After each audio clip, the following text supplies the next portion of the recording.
கனா academy last minute NEET ப்ரிப்பரேஷனுக்காக revision through mind maps launch பண்ணியிருக்கோம். இந்த வீடியோல நம்ம ஸ்ட்ரக்சரல் ஆர்கனைசேஷன் இன் அனிமல்ஸ்ல அனாட்டமி ஆஃப் ஃப்ராக் பார்க்க போறோம். அனாட்டமி அப்படின்னா மார்ஃபாலஜினா வெளியே இருக்கிற பிசிக்கல் அப்பியரன்ஸை பத்தினது. அனாட்டமி அப்படின்னா உள்ள இருக்கிற ஆர்கன் சிஸ்டம் நம்ம கண்ணால பார்க்க முடியாது, ஆனா உள்ள என்னென்ன ஆர்கன்ஸ்லாம் இருக்கு, அது எப்படி எப்படியெல்லாம் வேலை செய்யுது அப்படிங்கிறத பார்க்கறது தான் ஃப்ராகுடைய அனாட்டமி. ஸோ ரெஸ்பைரேட்டரி சிஸ்டம் பத்தி பார்க்கலாம். நம்ம அனாட்டமியில ரெஸ்பைரேட்டரி சிஸ்டம் வந்து ஃப்ராக்ல வந்து 2 டைப்ஸ் ஆஃப் ரெஸ்பைரேட்டரி சிஸ்டம் இருக்கு. நம்ம ஹியூமன்ஸ்லாம் ஒரே ஒரு டைப் ஆஃப் ரெஸ்பைரேட்டரி சிஸ்டம் தான். ஏன் அப்படின்னா ஹியூமன்ஸ் எல்லாமே வந்து டெரஸ்ட்ரியல் அனிமல்ஸ், நம்ம வந்து எப்பயுமே லேண்ட்ல மட்டும் தான் வாழ்வோம். அதனால நமக்கு ஒரே ஒரு டைப் ஆஃப் ரெஸ்பைரேட்டரி சிஸ்டம் தான் இருக்கும். அதே ஃபிஷ்ல எடுத்துக்கிட்டாலும் அதுக்கும் ஒரே ஒரு டைப் ஆஃப் ரெஸ்பைரேட்டரி சிஸ்டம் தான். ஏன்னா ஃபிஷ் கம்ப்ளீட்லி வாட்டர்ல தான் இருக்கும். ஆனால் ஃப்ராகுக்கு மட்டும் we have 2 types of respiratory system. ஏன் அப்படின்னா அது தண்ணிலையும் வாழும், லேண்ட்லையும் அதால வாழ முடியும். It lives both in water and land. அதனால தான் அதுக்கு 2 டைப்ஸ் ஆஃப் ரெஸ்பைரேட்டரி சிஸ்டம். வாட்டருக்குள்ள போகும்போது வேற different type of respiratory system work ஆகும், லேண்ட்ல இருக்கும்போது ஒரு type of respiratory system work ஆகும். ஸோ அதுதான் இப்போ நம்ம பார்க்க போறோம். ஸோ ரெஸ்பைரேட்டரி சிஸ்டம்ல cutaneous ரெஸ்பைரேஷன் ஒரு type, pulmonary respiration the second type. Okay, so pulmonary அப்படின்னா you have guessed to some extent. Pulmonary அப்படின்னாலே சம்திங் ரிலேட்டட் டு லங்ஸ் அப்படின்னு அர்த்தம். அப்போ நம்மளுக்கு என்ன ரெஸ்பைரேஷன் இருக்கு? பல்மோனரி ரெஸ்பைரேஷன் தான் ஹியூமன் பீயிங்க்கு இருக்கு. அப்போ நம்ம எங்க வாழ்றோம்? லேண்ட்ல வாழ்றோம். அப்போ in frog pulmonary respiration will takes place when it is in land. அப்போ cutaneous respiration will takes place when it is in water. சரியா? ஓகே, அப்போ cutaneous respiration உடைய மேஜர் ஆர்கன் என்னன்னா ஸ்கின். ஸோ ஸ்கின் மூலமா தான் அது ரெஸ்பயர் பண்ணும். That is called cutaneous respiration. And lungs மூலமா பண்ணும்போது it is called as pulmonary respiration.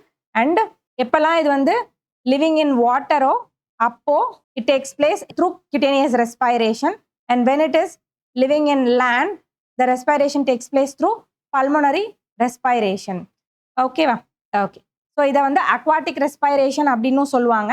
And also when it undergoes estivation or hibernation, அப்போ வந்து எப்போல்லாம் அது வந்து சம்மர் ஸ்லீப்போ இல்லை வின்டர் ஸ்லீப்போ பண்ணுதோ அப்போ அதனோட லங்ஸ் எல்லாம் வேலை செய்யாது.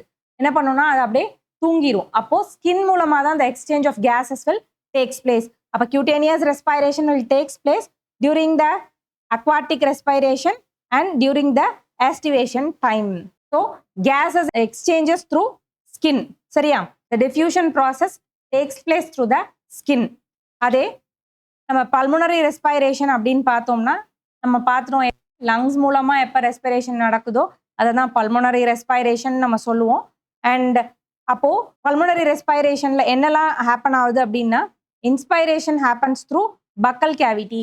நம்ம பார்த்துருப்போம் சம்டைம்ஸ் வந்து இந்த ஃப்ராக்ஸ் எல்லாம் வந்து அப்படின்னு வாயை திறந்துட்டே இருக்கும். ஏன் அப்படி அது வாயை திறந்துட்டே இருக்கு அப்படின்னா அது இன்ஸ்பயர் பண்றது, வெளியே இருக்கிற ஏரை வந்து இன்ஹேல் பண்றதே only through the பக்கல் cavity.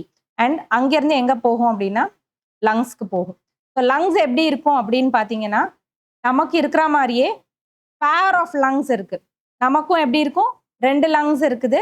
So 2 லங்ஸும் இப்படி ஒன்று இப்படி ஒன்று எலாங்கேட்டட் ஷேப்ல இருக்கும் அண்ட் பிங்க் சாக் லைக் ஸ்ட்ரக்சர்ல இருக்கும். அண்ட் லொகேஷன் பார்த்தீங்கன்னா upper part of the trunk region. Trunk region, upper part of the trunk ரீஜன்னா அது உடம்ப தான் அவங்க ட்ரங்க்னு சொல்றாங்க. இப்போ உடம்புடைய அப்பர் பார்ட்ல இருக்கும். அந்த இடத்தோட பேர் upper part of the trunk region என்னன்னு சொல்லுவோம்னா தாரக்ஸ் அப்படின்னு சொல்லுவோம் நம்ம. சரியா? இப்போ இந்த ப்ராசஸ் எப்படி நடக்குது அப்படின்னு நம்ம பார்க்கலாம். ஸோ எக்ஸ்டர்னல் நாஸ்ட்ரல்ஸ் இருக்கு அப்படின்னு பார்த்தோமா? அப்போ process of respiration happens. Inspiration takes place from nostrils. அதுல இருந்து பக்கல் கேவிட்டிக்கு போகுது. பக்கல் கேவிட்டிலேருந்து அதுக்கப்புறம் லங்ஸுக்கு போகுது. லங்ஸ்ல தான் வந்து the diffusion of gases takes place ஆகுது. diffusion of gasesனா ஆக்சிஜனை கொடுத்துட்டு கார்பன் டை ஆக்சைடை வாங்கிக்குது இல்லையா, அதை தான் diffusion அப்படின்னு சொல்லுவோம்.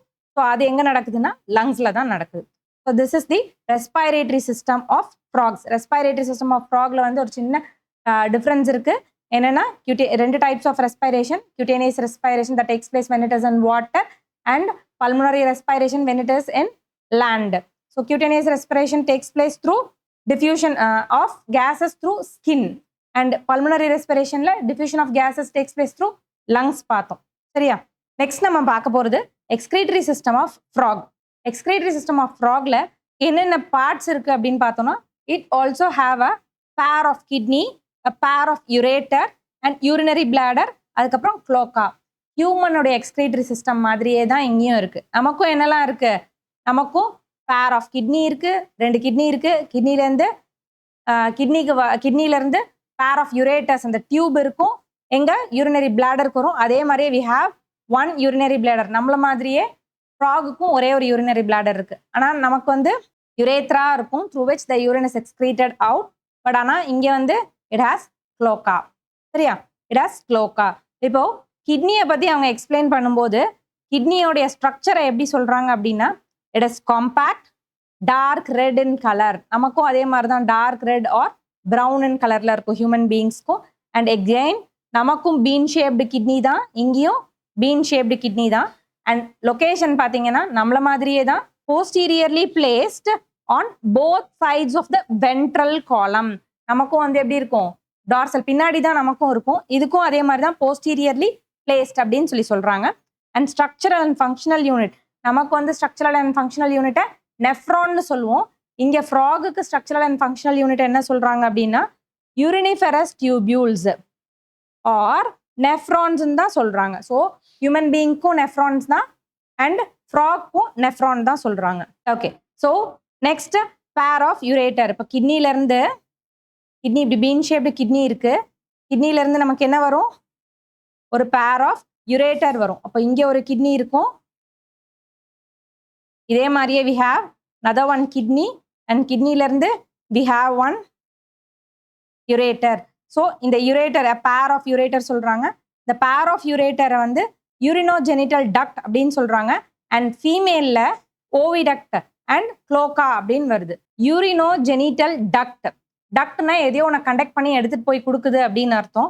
யூரினோஜெனிட்டல் அப்படின்னா இது யூரினையும் கொண்டு போவோம் அண்ட் ஜெனிட்டல்ஸ்ல ப்ரொடியூஸ் ஆகிற கேமட்ஸையும் இது கொண்டு போவோம். அதனால தான் யூரினோஜெனிட்டல் டக்ட் அப்படின்னு சொல்றாங்க. அண்ட் மேல்ல it acts a urinogenital duct. ஃபீமேல்ல எப்படி இருக்கும் அப்படின்னா ஓவிடக்ட், அதுக்கப்புறமா ஓவிடக்ட்ல இருந்து it will connect to the cloaca. So ஃபீமேல்ல யூரினோஜெனிட்டல் டக்ட், அப்புறம் ஓவிடக்ட், அப்புறம் க்ளோக்காக்கு போகும். சரியா? நெக்ஸ்ட் ஒன் வந்து யூரினரி பிளாடர். ஹியூமன் பீயிங்க்கு இருக்கிற மாதிரியே the urine is collected in the urinary bladder. அதுக்கப்புறமா it is dispose to the outside environment through cloaca. And urinary bladder எப்படி இருக்கும் அப்படின்னா thin walled structure and ventral to rectum, ரெக்டம்க்கு முன்னாடி இருக்கும் அப்படின்னு சொல்றாங்க. So urinary bladder is placed and front of the rectum. And லாஸ்டா க்ளோக்கா. என்சிஆர்டிஸை லாஸ்ட் மினிட்ல ஃபுல்லாக கண்டிப்பாக படிக்க முடியாது. அதனால என்சிஆர்டிஸை வந்து மைண்ட் மேப்ஸாகவும் ஃப்ளோ சார்ட்ஸாகவும் கனா அகாடமி பண்ணி உங்களுக்காக கொடுக்குது. இங்கே நாங்கள் கொடுத்துருக்கிற மைண்ட் மேப்ஸ் எல்லாமே நீங்கள் டவுன்லோட் பண்ணிக்கலாம். கீழே ஃபார்ம் ஃபில் பண்ணிட்டு மைண்ட் மேப்ஸ் எல்லாம் டவுன்லோட் பண்ணிக்கோங்க, சப்ஸ்கிரைப் பண்ணிக்கோங்க. அப்போ தான் நாங்கள் இனிமேல் போட போகிற எல்லா வீடியோஸும் உங்களுக்கு அப்டேட் ஆகும்.